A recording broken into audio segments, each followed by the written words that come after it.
पत्रं ज्ञानवैराग्यभूषणं श्रीमद्वेङ्कटनाथार्यं वन्दे वेदान्तदेशिकं लक्ष्मीनरसमारम्भां नाथयामुनमध्यमाम् अस्मदाचार्यपर्यन्तां वन्दे गुरुपरम्परां यो नित्यमच्युतपदां विजयपुरुत्मव्यामोहत तदितराणि तृणाय मेने अस्मद्गुरोः भगवतोऽस्य दैकसिन्धोः रामानुजस्य चरणौ शरणं प्रपद्ये माता पिता युतेस्तनया विभूतिः सर्वं यदेव निमेन मदन्वयानाम् आद्यशनकुलपतेर्मुकुलाभिरामं श्रीमत्तदङ्गडुगुणं प्रमाणमूर्ध्ना भूतं शरशिवदाख्वे भट्टनाथ श्रीभक्तसारकुलशेखरयोगिवाहान् भक्ताङ्गिरेण प्रकार इतीन्द्रमिश्रान् श्रीमत्पराङ्कुशमुनिं प्रणतोऽस्मि नित्यम्।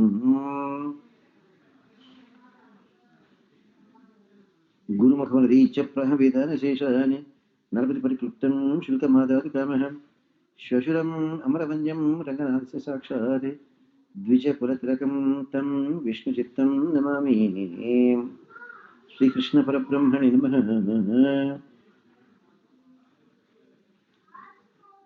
नीलातुङ्गस्तनगिरितटे सुप्तमुद्बोध्य कृष्णं पाराढ्यं स्वं श्रुतिशतशिरसिद्धमभ्यापयन्ति स्वोच्छिष्टायां सजनिगलितं याबलात्कृत्य भुङ्क्ते गोदा तस्यै नम इदमिदं भूय एवास्तु भूयः।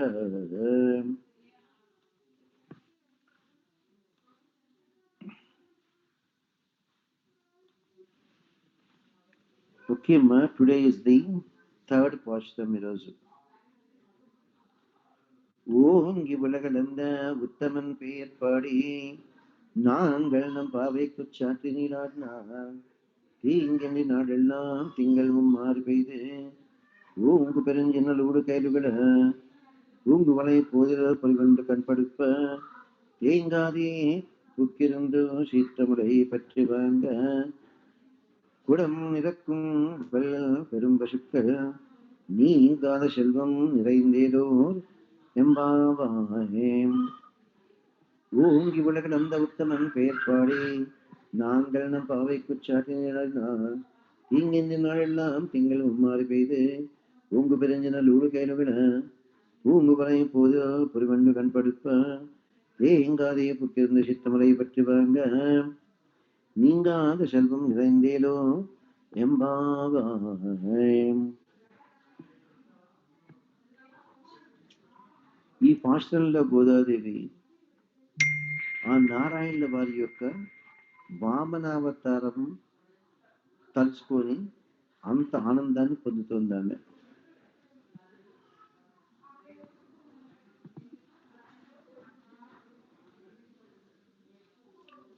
దీనికి ఏం చెప్తోంది?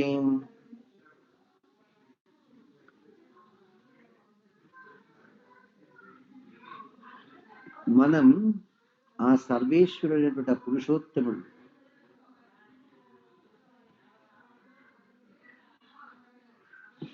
ఆ సర్వేశ్వరుడైన ఆ పురుషోత్తముడు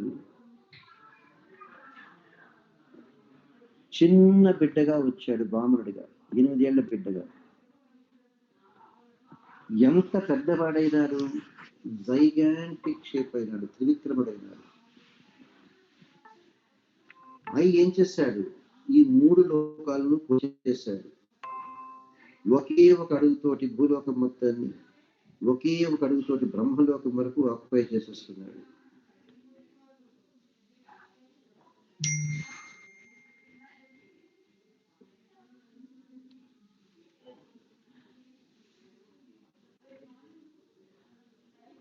మనం గనక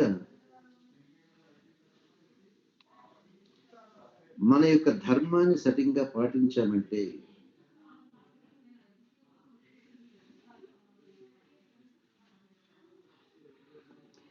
ప్రతిరోజు పొద్దున్నే స్నానం చేయడం,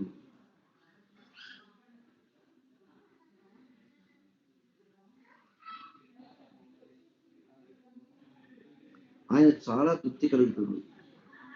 బ్రహ్మముహూర్తంలో వచ్చి స్నానం చేయడం చాలా విశేషమని చాలా పురాణాల్లో చెప్పారు.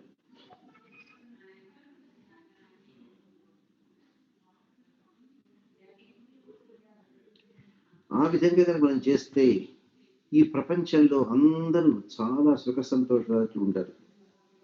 ఎన్నో చోట్ల వర్షాలే పడవు, కానీ గోదావరి పడుతుంది. నెలకు 3 వానలు కురవాలి. నెలకు 3 వానలు కురిస్తే ఎన్ని పంటలు పండుతాయి. అదేవిధంగా మీరు కనుక ఇండియాలో కనుక పోయి చూశారంటే, ఎప్పుడన్నా పల్లెటూళ్ళలోకి వెళ్ళి వడ్లు, వరి, ప్యాడీ సాగు చేయాలంటే దానికి దండిగా నీళ్లు కావాలి. అలా పొలం నిండా నీళ్లు పెట్టినప్పుడు అక్కడ ఉండే చిన్న చిన్న చేప పిల్లలు ఎగురుతూ ఉంటాయి. చూడ్డానికి అంత ప్లెజెంట్ గా ఉంటుంది. ఆ చేసేటువంటి పూజ 10 గంటలప్పుడు చేయకూడదు, మార్నింగ్ 10 గంటలప్పుడు. ఇంకా సూర్యోదయం కాకముందే చెయ్యాలి. సూర్యోదయం కాకముందే చేస్తేనే ప్రాతః సంధ్య అవుతుంది.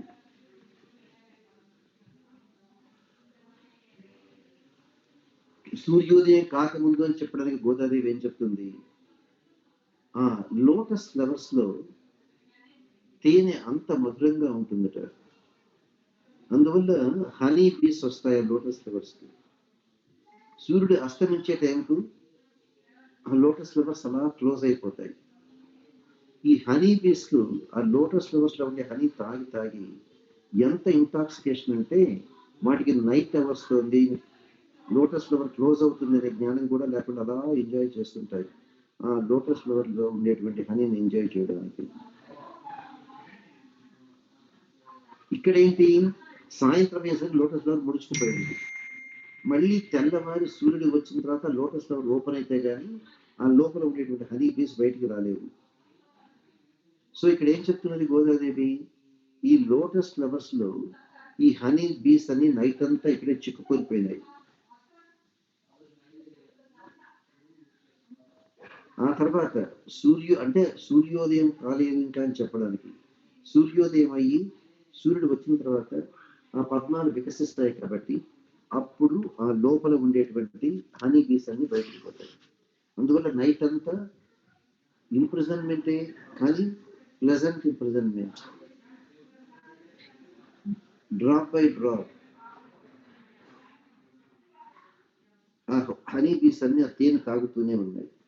మళ్ళీ మార్నింగ్ సూర్యుడు వచ్చి పెటల్స్ అన్ని వికసించుకుంటే గానీ ఆ హనీ బీస్ బయటికి రాలేదు. ఇంకా పశువులు అంటారా, ఎన్ని పాలిస్తున్నాయో వాటికే తెలియదు. వాటి యొక్క పొదుగుల నుంచి పాలు అలా కారిపోతూనే ఉన్నాయట.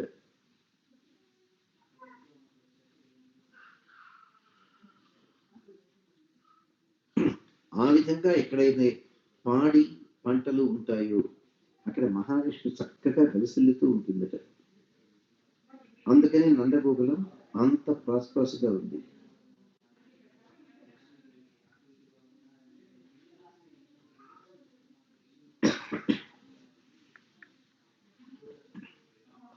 ఆ గోదాదేవి ఏం చెప్తుంది, ఇటువంటి శ్రీకృష్ణుని కనుక మనం కనుక ధ్యానం చేశామంటే ఆయన మన కోరికలు తప్పకుండా తీరుస్తాడు.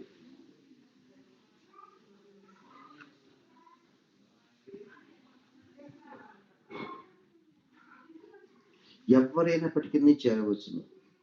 ఆ ధనుర్మాస పూజ ఒక్క ఆడపిల్లలకే కాదు, మగవాళ్ళకు పెద్దవాళ్ళకు అందరికీ వర్తిస్తుంది.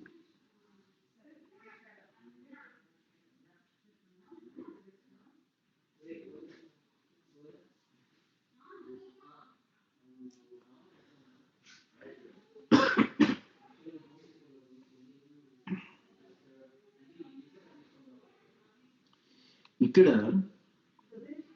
చాలా చాలా కామెంటరీస్ వచ్చాయి ఈ వర్షకు.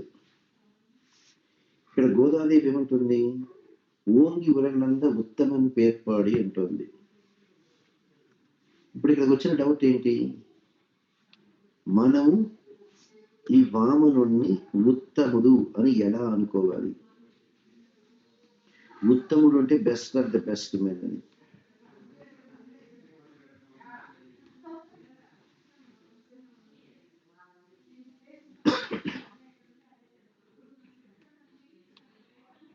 ఇక్కడ ఇంకొక క్వశ్చన్ ఏంటి అంటే,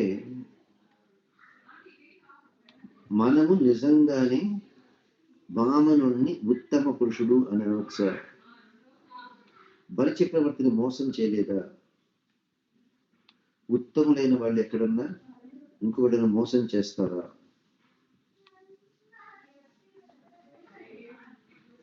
సరే, ఇక్కడంటే కోపాలు తాపాలు అన్నిటికీ కొట్టుకోవడాలు ఇవి. స్వర్గానికి పోతే అక్కడ ఇవన్నీ ఏం లేవు కదా.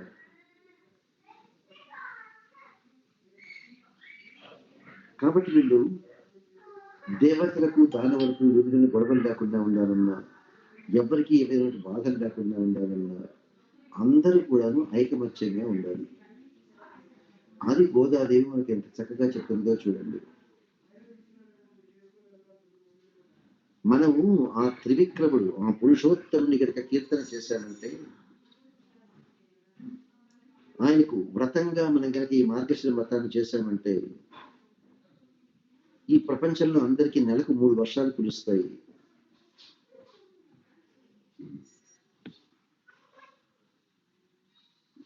వరి పొలాల్లో పంటలు చాలా బాగా పండుతాయి. మనము సూర్యుడు ఉదయించడానికి ముందుగా స్నానానికి వెళ్తుంటే మళ్ళీ వచ్చేసరికి పూజ అయిపోయిన తర్వాత అక్కడ నది దగ్గర ఆ లోటస్ ఫ్లవర్స్ ఇంకా ఓపెన్ అయ్యి వాటి లోపల ఉండే హనీ బీస్, ట్రాప్ అయిన హనీ బీస్ అన్ని బయటకు వస్తుంటాయి. చూడడానికి ఎంత అందంగా ఉంటుంది.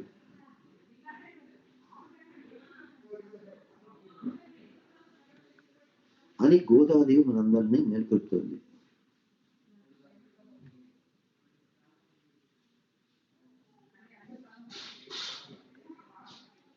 ఇక్కడ అబ్జెక్షన్ వచ్చిందంట, ఓంగి ఉలగలందా ఉత్తమన్ పేర్పాడి.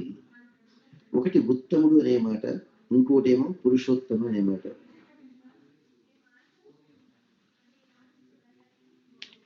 ఉత్తముడు అంటే బెస్ట్ అమాంగ్ ద బెస్ట్, అది తప్పకుండా శ్రీకృష్ణ వారు.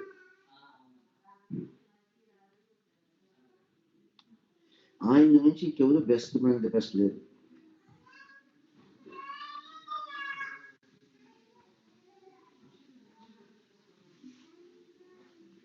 ఆయన్నే బెస్ట్ అమాంగ్ ద బెస్ట్ అంటారు కృష్ణుడు.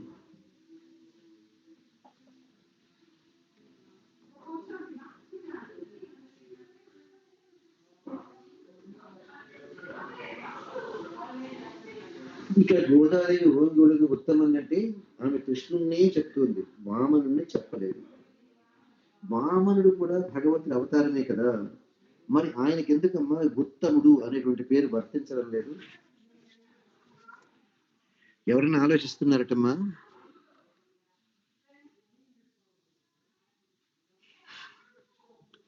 ఏమ్మా, ఎవరన్నా ఆలోచిస్తున్నారా? మేబీ అతను అంటే లక్ష్మీదేవి తోడలేరు, ఆ అవతారంలో ఆయన ఒక్కరే ఉన్నారు కాబట్టి. అది కాదమ్మా, లక్ష్మీదేవి దగ్గర లేదు, అందువల్ల పూర్ణ అవతారం కాదు. పూర్ణ అవతారం. ఉత్తముడు అనొచ్చా? ఉత్తముడు అనాలంటే మోసం చేయకూడదు. ఇక్కడ వామనుల వారు డెలిబరేట్ గా మోసం చేశారు. ఎందుకంటే ఇక వేరే మార్గం లేదు. బలి చక్రవర్తిని అదుపులో పెట్టడానికి ఇంకా వేరే మార్గమే లేదు. అందుకని వామనుడిగా వచ్చి నాకు 3 అడుగుల స్థలం ఇస్తావా అని చెప్పి అడగాల్సి వచ్చింది. ఆయనకు తెలుసు కదా, నేను 3 అడుగులే అడుగుతున్నాను, కానీ 3 అడుగులతోటి నేను ఆపను. ఈ ప్రపంచాలన్నీ ఆకుపై చేస్తాను, ఈ ప్రపంచాలన్నింటినీ ఆకుపై చేసి నిన్ను కింద సుతల లోకానికి అణగదొక్కుతాను అని ఆయనకు అందరికీ తెలుసు కదా. మరి అన్ని తెలిసి ఈ విధంగా కుతంత్రంతో వచ్చి బలిచక్రవర్తి దగ్గర 3 అడుగులు తీసుకోవచ్చునా? కాబట్టి వామనుడు ఉత్తముడు ఎలా అవుతాడు? కాబట్టి గోదాదేవి వామనుడు పూజ చేయలేదు, కృష్ణుణ్ణే పూజ చేస్తుంది. ఈ వామనుడు తెలిసి బలిచక్రవర్తిని మోసం చేశాడు. చిన్న బ్రహ్మచారిగా వచ్చాడు, కానీ ఏ సాక్షాత్తు నారాయణుల వారే. మరి ఆ పక్షస్థలంలో మహావిష్ణు శ్రీవత్సంగా ఉంది.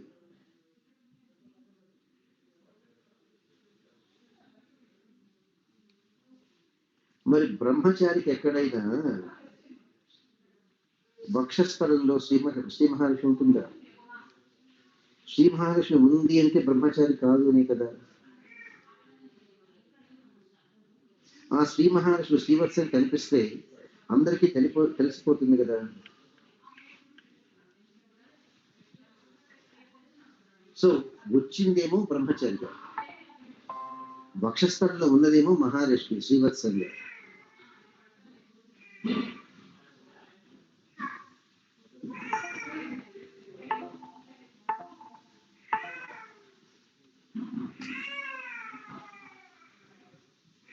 ఏం చేశాడు, ఆ వక్షస్థలంలో ఉండేటువంటి శ్రీవత్సం కనిపించకుండా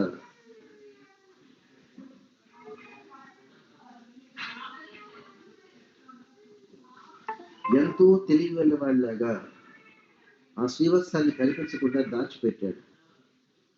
అప్పుడే ఉపనయనటువంటి వాళ్లకు మౌంజీ జిక ధర్మాన్ని కడతాడు.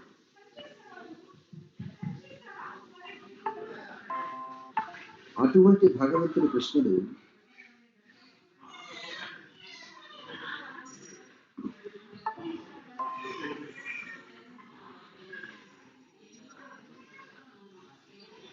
మన పురాణాలలో ఎన్నో రకాలుగా ఆయన గురించి మనకు చెప్తున్నారు.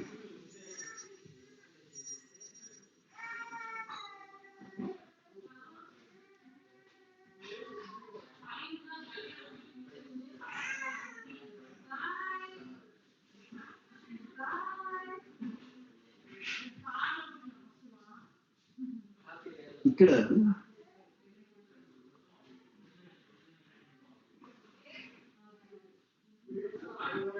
శ్రీకృష్ణుడే భగవంతుడు అనేటువంటిది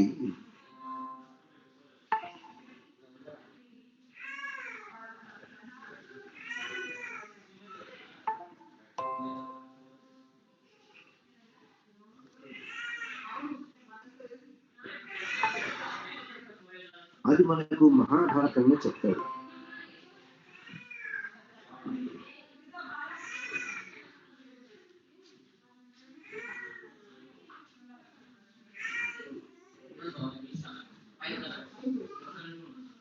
ఈ మహాభారతంలో ఏం జరిగింది అని చెప్పారంటే,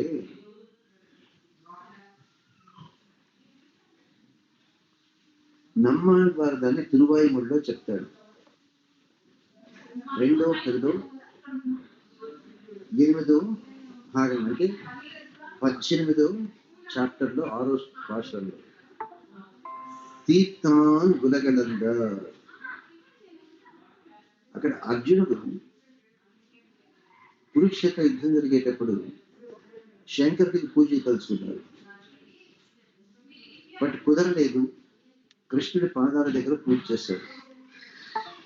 ఆ తర్వాత సాయంత్రం యుద్ధం అయిపోయిన వెంటనే అర్జునుడు వెళ్ళి చూస్తే తను ఏ పూలనైతే కృష్ణుడి పాదాల మీద సమర్పించాడో అది ఆ గుడిలో ఉండేటువంటి శంకరుడి తల మీద కనిపిస్తుంది.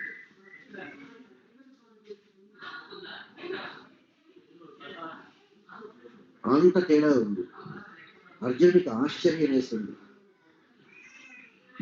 ఈ పూలగండం నేను కృష్ణుడి పాదాల దగ్గర కదా పెట్టాను, మరి ఇప్పుడు ఇక్కడికి ఎలా వచ్చింది?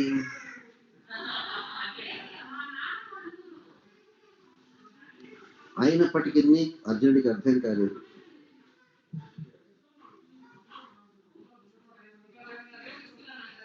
అయినప్పటికీ అర్జునుడికి అర్థం కాలేదు. ఈ కృష్ణుల వారే సాక్షాత్తు శ్రీమన్నారాయణ వారు. సో ఉత్తమన్ అని చెప్పిన వెంటనే గోదాదేవి మనకు కృష్ణుడి గురించే చెప్తుంది.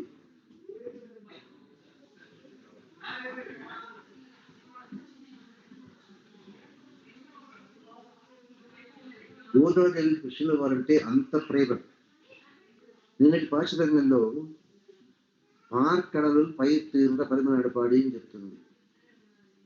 పాల సముద్రంలో శైల రూపంలో ఉన్నటువంటి శ్రీమన్నారాయణ వారు అని చెప్తుంది. ఆయన్నే రంగనాథ అంటారు, ఆయన్నే కృష్ణ అంటారు. పార్కడలను పై ఉన్నటువంటి పాల సముద్రంలో పడుకోనున్న నారాయణ వారు, అంతేగాని ఆదిశేషుడు మీద అని చెప్పలేదు. కాబట్టి అది కూడా కృష్ణుడే. నందగోకులంలో గ్యారెండు పాలు అలా రోడ్లలో కారిపోతూ ఉండేవట, అన్ని పాలు. అందువల్ల నందగోకులమే ఒక పెద్ద పార్కడం, నందగోకులమే ఒక పెద్ద పాల సముద్రం.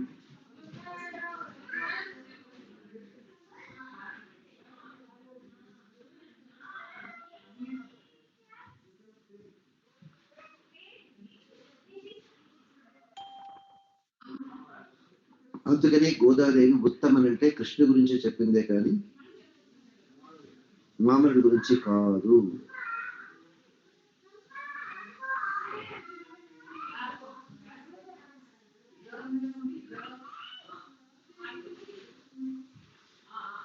ఈ ఉత్తముడు అంటే శ్రీకృష్ణుడే అని మనం ఎవరైతే అర్థం చేసుకుంటారో వాళ్లకు కృష్ణ తత్వం చాలా సులభంగా అలవాటుపడుతుంది.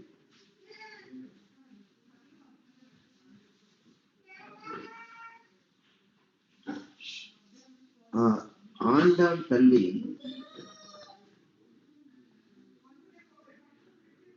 ఆ శ్రీమన్నారాయణుడు ఆ కృష్ణుడి యొక్క కళ్యాణ గుణాలను అన్నిటినీ పాడుతుంది,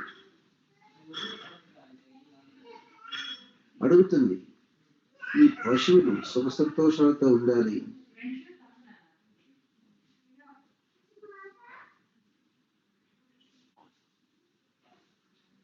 ఈ ప్రజలు అందరూ సుఖ సంతోషాలతో ఉండాలనేసి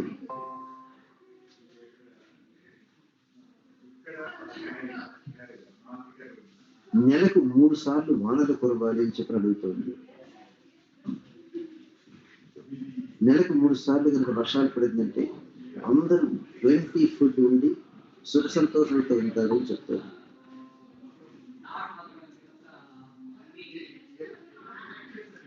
మరి వర్షానికి 3 వర్షాలకు, నెలకు 3 వారాలకు కృష్ణుడికి ఏం సంబంధం?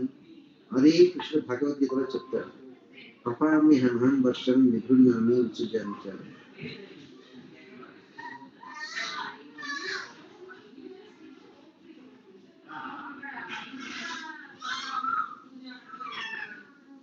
అందువల్లే భగవంతుడు తపామి అహం వర్షం నిగృహాన్ని విసృజామించారు. వర్షాలు కురిసేది, వర్షాలు కురవకుండా ఆపేది రెండు కూడా భగవంతుడైన కృష్ణుడు.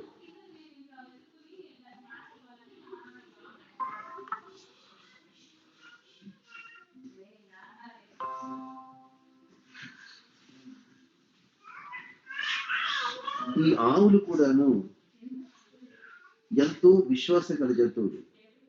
అందుకనే మనం పెట్టినటువంటి ఇంత పిడికెడు గడ్డి తిని మనకు అంతు లేనటువంటి సంపదను కలిగిస్తున్నారు. ఆవులకు మన మీద అంత విశ్వాసం. మనం పెట్టేది కొంచెం గడ్డి నీళ్లు, కానీ మన ప్రాణానికే నిలబడుకునేటువంటి ఆ పాలను ఆవులు మనకు ప్రసాదిస్తున్నాయి. ఆ భగవంతుడి కృష్ణుడికి మనందరం బాగా తెలుసు. మనందరం పూర్వజన్మలో ఎవరం? మగ ఆడ. పూర్వజన్మలో ఎవరం? ఎన్ని పాపాలు చేసుకున్నాం. ఈ జన్మలో మనం అనుభవించేటువంటి కష్టాలు ఏంటి? ఇప్పటికైనా తిరిగి తెచ్చుకొని శరణాగతి చేసి మోక్షానికి పోతామా? ఇటువంటివి ఎన్నో ఉన్నాయి. మనకు రాబోయే జన్మలేం కూడా కృష్ణుడికి తెలుసు.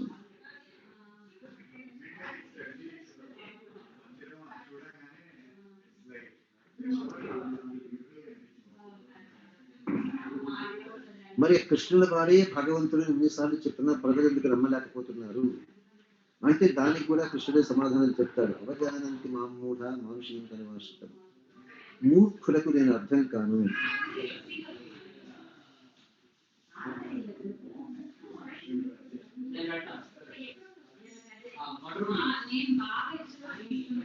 భగవంతుడిని అర్థం చేసుకోవాలంటే, భగవంతుని దర్శనం చేసుకోవాలంటే జ్ఞాన నేత్రం అనేది కావాలి. ఆ జ్ఞాన నేత్రం మనం కోరుకుంటే వచ్చేది కాదు, భగవంతుడు ప్రసాదిస్తేనే వస్తుంది.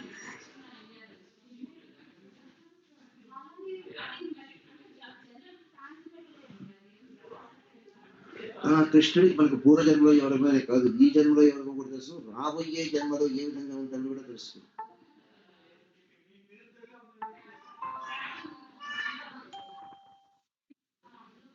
అటువంటి శ్రీకృష్ణ గారిని మనం కనుక కీర్తన చేశామంటే మనకు దండిగా వర్షాలు పడి ప్రజలు సుఖంతోషంతో ఉంటుంది.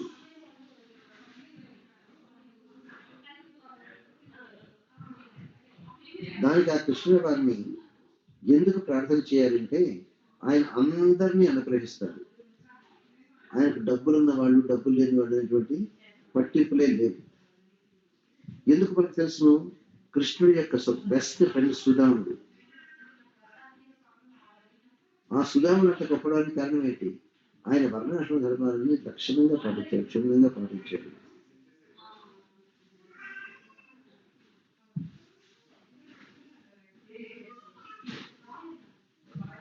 మనం కోరుకోవాల్సినటువంటిది నీంగాద సెల్వం ఉంటుంది. సెల్వం అంటే ధనం, ఐశ్వర్యం. మామూలు డబ్బు కనుకైతే ఎవరన్నా మనల్ని కొట్టి రాప్ చేసి తీసుకుని వెళ్ళిపోతారు.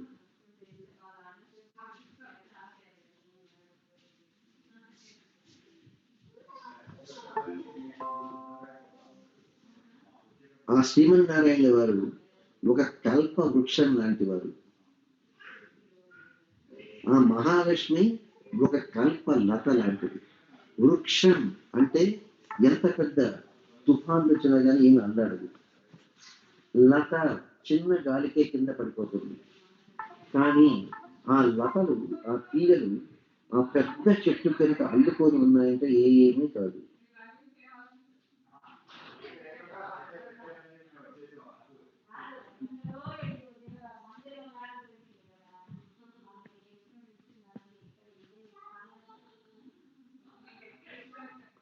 సో భగవాన్ అంటే శ్రీకృష్ణ అనేటువంటి ఫీలింగ్ మనకు మనస వాచ కర్మవి కలగాలి.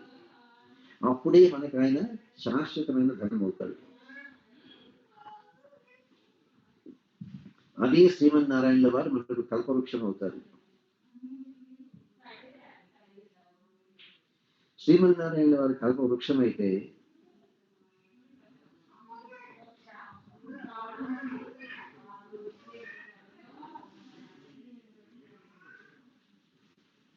శ్రీమన్నారాయణ వారి కల్పవృక్షం అయితే శ్రీ మహాలక్ష్మి ఆ కల్ప లతలాగా కల్పవృక్షానికి అలా అందుకొని పోతుందట.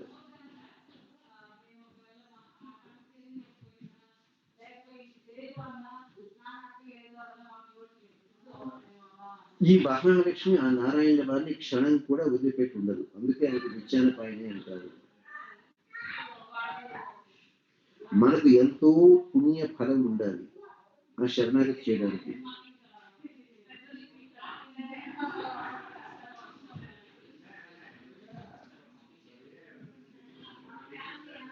మనం కనుక మోక్షాన్ని కనుక పొందుకొచ్చుకుంటే శరణాగతికి మించిన మార్గం లేదు అని మళ్ళీ గోదాదేవి చెప్తారు.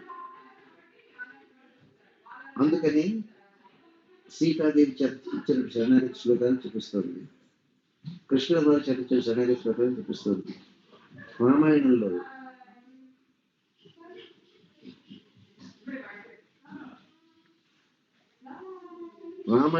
సీతాదేవి చేత శరణాగతి చేసిన వాళ్ళకి అందరికీ మోక్షం ప్రదర్శిస్తానని ప్రమాణం చేయించాడు.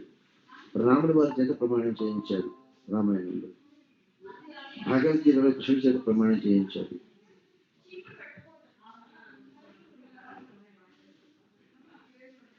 వరాహస్వామి చేత ప్రమాణం చేయించాడు. సీతాదేవి, రామ, కృష్ణ, వరాహస్వామి నలుగురు ప్రమాణం చేస్తారు శరణాగతి చేసిన వాళ్ళకి మోక్షం ఇస్తాను గ్యారంటీడ్ అని. అందువలనే ఆ శరణాగతి కాన్సెప్ట్ అంత గొప్పదైంది.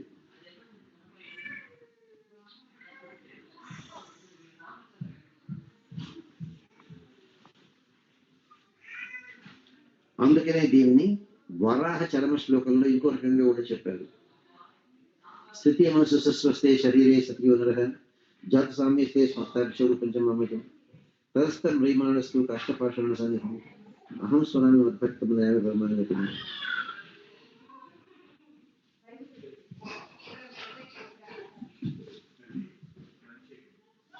అదే వరాహస్వామి చెప్తాడు, ఎవరు ఆరోగ్యంగా ఉన్నప్పుడు శరణాగతి చేస్తారు వాళ్ళు చివరి దశలో వాళ్ళకి హెల్త్ బాగున్నా బాగలేకపోయినా, వాళ్ళు నన్ను తలుచుకున్నా తలుచుకోలేకపోయినా, వాళ్ళు కూడా అన్కాన్షియస్ స్టేట్లోకి వెళ్ళి సరిపోయినా వాళ్ళు తలుచుకోలేకపోతే నేను తలుచుకొని వాడికి మోక్షం ఇస్తాను అంటాడు.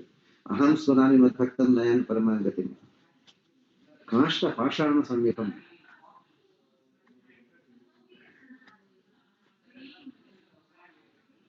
నిద్రలో చనిపోయిన ఒక ముద్దులాగా ఉండి నిద్రపోతూ చనిపోయిన పాషాణం, హెల్త్ బాగా లేకుండా అన్కాన్షియస్ అయిపోయి అన్కాన్షియస్ స్టేట్ లో చనిపోయిన రాయిలాగా ఉండి చనిపోయిన మనం కనుక భగవంతుని తలుచుకోలేకపోతే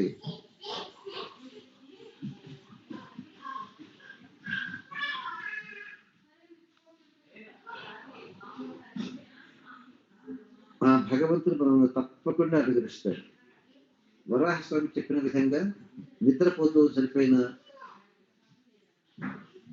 చనిపోయేటప్పుడు ఒక రాయిలాగా చనిపోయినా, మనం హరి హరిని అనుకోలేకపోయినా భగవంతుడే మనం తలుచుకొని మనకు మోక్షం ఇస్తామని ప్రమాణం చేస్తున్నాం.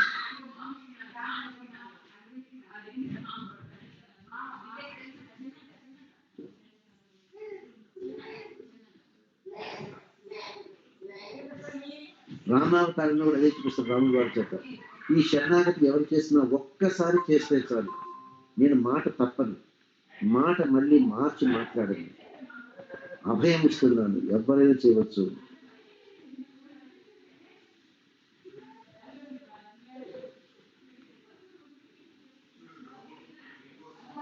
ఆ తర్వాత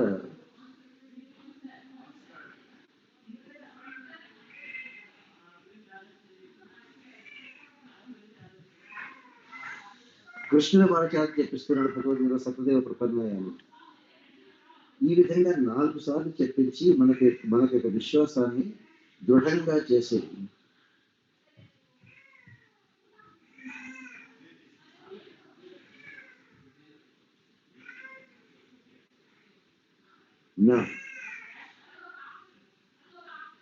ఇదే మాట సీతాదేవి ఆంజనేయ స్వామికి చెప్తుంది, నన్నే నమ్ముకొని శరణాగతి చేసిన వాడిని నేను కాపాడుతాను అని.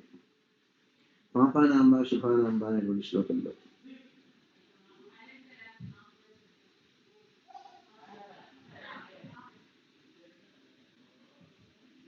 సాక్షాత్తు కృష్ణ వారు యుద్ధ భూమి మీద కృష్ణుడిగా భగవద్గీతను చెప్తాడు. అందులో చరమ శ్లోకం చెప్తాడు,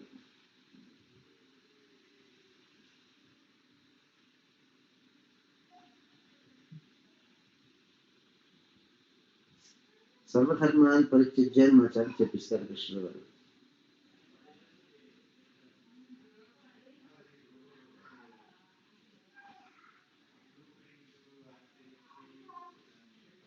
ఆ తర్వాత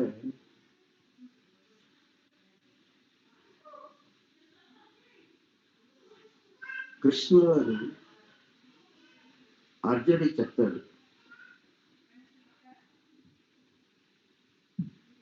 సర్వధర్మాన్ని పరిత్యజ్యాన్ని. దురదృష్టం, సాక్షాత్గా కృష్ణుడి కూడా చెప్పినప్పటికీ ఆ కృష్ణుడి మాట ఎవ్వరూ వినలేదు. ధృతరాష్ట్రుడికి చెప్పాడు, విన్నాడా? దుర్యోధనుడికి చెప్పాడా? విన్నాడా? కర్ణుడికి చెప్పాడు, వినలేదు. కుంతికి చెప్పాడు, అయినా కానీ పని జరగలేదు.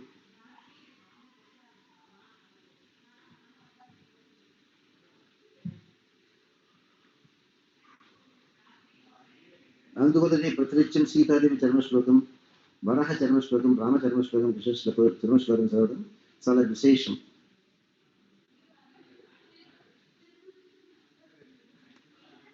శరణాగతి చేసిన అందరు ప్రపన్నులు కూడా తప్పకుండా మోక్షానికి వెళ్తారు.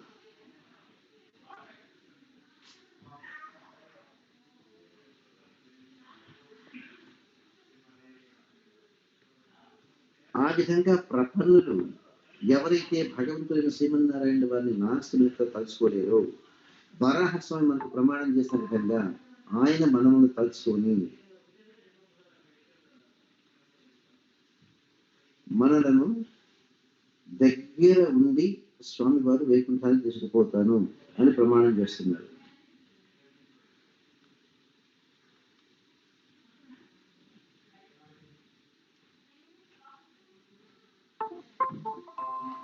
ఆ తర్వాత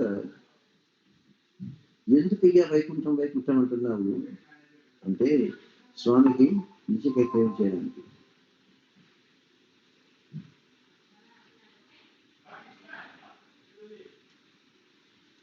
ఇక్కడ భగవంతుడు శ్రీమన్నారాయణ వారు దూర్వాస మహర్షికి ఓ రోజు చెప్పాడు,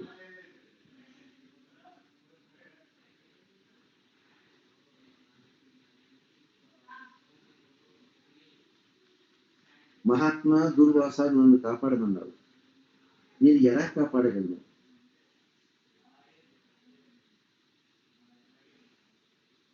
శ్రీమద్ భాగవతంలో చెప్తాడు కృష్ణ వారు, నేను నిన్ను కాపాడగలను, నేను కాపాడును. ఎందుకని?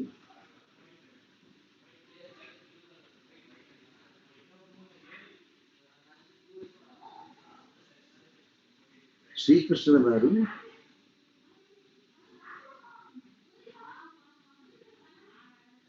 తన యొక్క భాగవతుల అధీనంలో ఉన్నాను అని రామాయణంలో చెప్తాడు, శ్రీమద్ భాగవతంలో చెప్తాడు. అంబరీష విషయంలో అహం భక్త పరాధీనో హి అశ్వతత్ర ఇవ ద్విజ సాధుభిః గ్రస్త హృదయో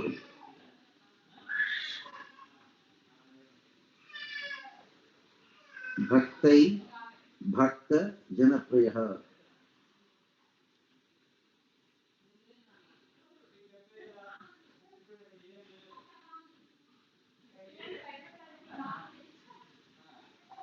ఆ శ్రీమన్నారాయణ వారు గజేంద్ర మోక్షంలో కూడాను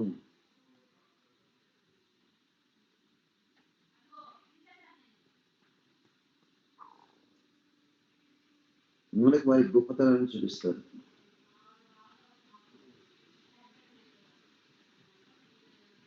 గజేంద్ర విషయంలో భాగవతాలు చెప్పారు, ఏవం గజేంద్రం ఉపవర్ణిత నిర్విశేషం బ్రహ్మాదయో వివిధలింగభిమానాః.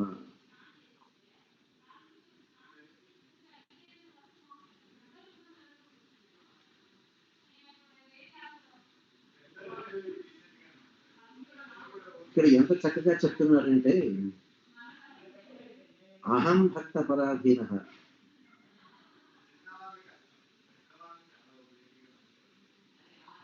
స్వామివారు భక్త పరాధీనుడు, స్వామివారికి స్వాతంత్రమే లేదు.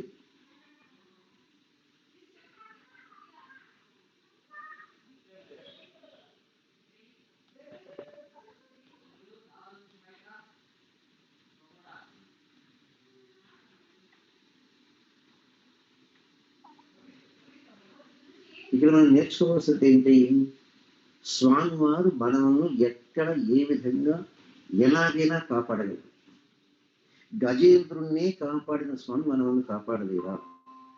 మనకు కావాల్సింది ఆయన మీద అంత మహావిశ్వాసం.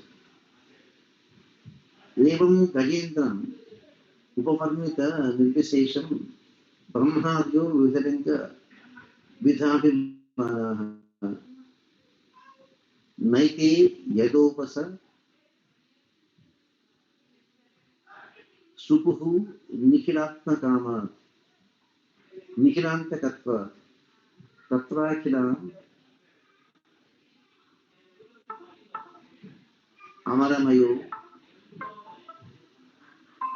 హరిః ఆవిశేతి.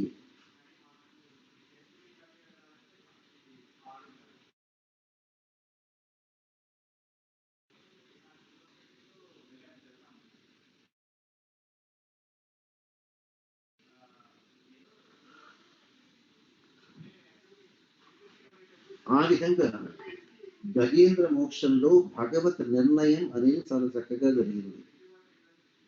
ఎవరు భగవంతుడు ఎవరు కాదు అనే దానికి చాలా చక్కగా చెప్పారు.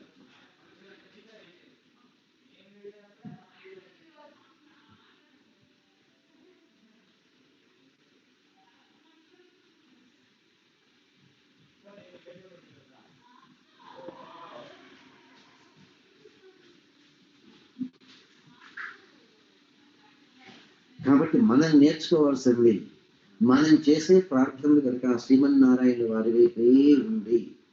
ఆ పతివ్రతా భావంలో ఎవరు ధ్యానం చేసినా ఆయనకు గజేంద్రుడు అంటే ప్రేమ లేదు, మీరంటే ద్వేషం లేదు. ఆయనకు అందరూ బిడ్డలే. సమూహం సర్వభూతేశ్వరమే ద్వేషస్య ప్రియ. అదే మాట మనకు ఆండాళ్ళ తల్లి మాటి మాటికి గుర్తు చేస్తుంది.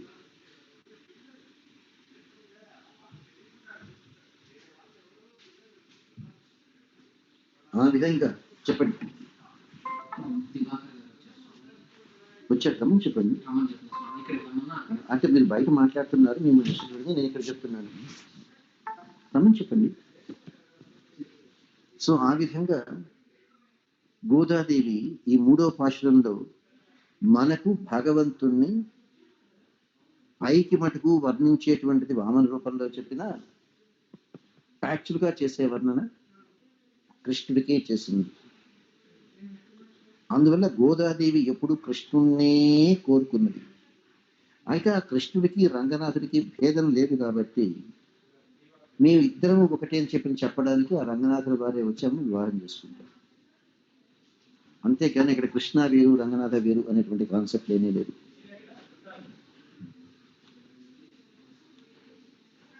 అందువల్ల మన అందరం కూడాను కవిత వింటున్నారా? స్వామిజీ.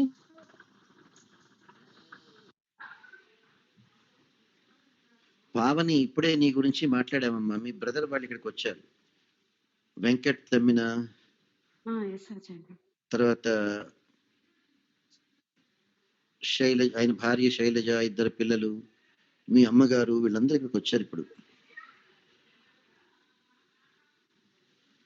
చక్రధర్ మీ గురించి కూడా చెప్పాడు, వెంకట్ కిరణ్ మిమ్మల్ని కలిశానని. మనకు ముఖ్యంగా కావాల్సింది మనకు మోక్షం వస్తుందా లేదా అనేది కావాలమ్మా. ఆ ఒక్కటి గనక మనం నిర్ణయం చేసుకుంటే మిగిలినవన్నీ చాలా సులభమమ్మా.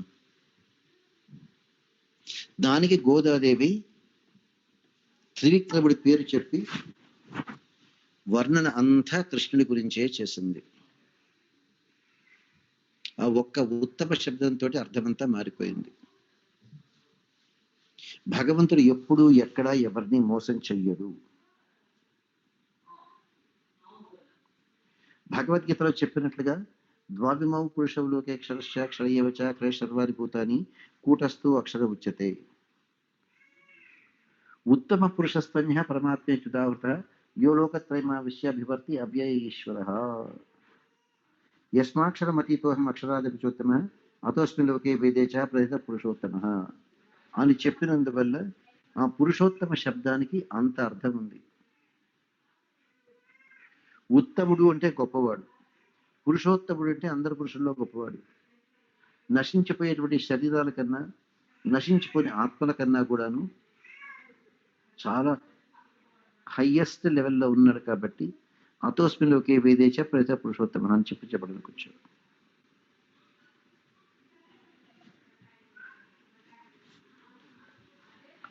చెప్పండి అమ్మా, మీరు ఏమైనా క్వశ్చన్స్ అడుగుతారా? త్వరగా అడగండి, లేదంటే మంత్రాలయ స్తోత్రం కొంచెం పారాయణ చేద్దాం.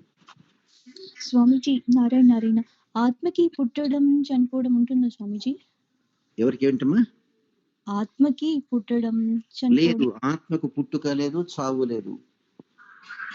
నైనం చిందంతి శస్త్రాణి నైనం దహతి పావకః నచైనం క్లేదయం చాపూర్ణ శోషయితి మారుతః.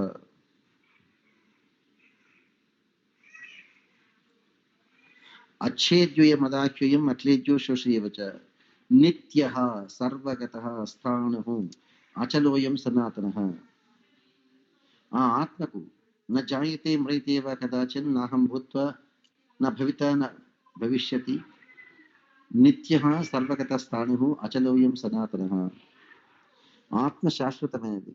ఆత్మకు పుట్టుక లేదు, ఆత్మకు చావు లేదు.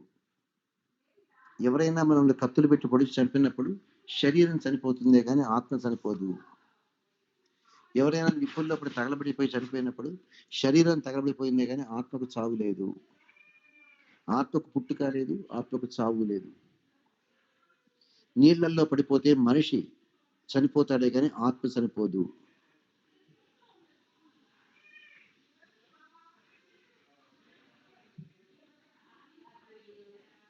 అందువల్ల ఆత్మకు చావే లేదమ్మా. ఆత్మ ఎప్పుడు నిత్యం. నిత్య సర్వగత స్థాణు అచలోయం సనాతన. చెప్పమ్మా, నెక్స్ట్ ఏంటి? ఏమ్మా ఇంకేం క్వశ్చన్స్ లేవా? ఆత్మ శరీరంలో నుంచి బయటికి వస్తే చావు అంటున్నాం, ఆత్మ ఒక శరీరంలో ప్రవేశిస్తే పుట్టుక అంటున్నాం. అంతే. పుట్టుకలు చావులు శరీరాలకే, ఆత్మ కాదు.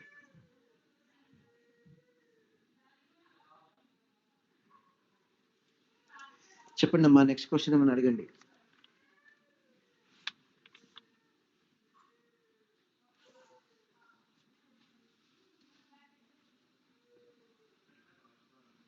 ఇంకేం క్వశ్చన్స్ లేవా అయ్యా? ఆండాన్ తిరువడిగలే శరణం. This session is no longer being recorded. క్షమతాం దేవ నారాయణ నమోస్తుతే. విసర్గం మాత్రాన్ని పదపదాక్షరాన్ని చ న్యూనా చతిరిక్తాని క్షమస్వ పురుషోత్తమ. సర్వాపచారాన్ సమస్తాపచారాన్ క్షమస్వ. సర్వం శ్రీ కృష్ణార్పణమస్తు. కర్మఫలం సర్వం శ్రీ కృష్ణార్పణమస్తు.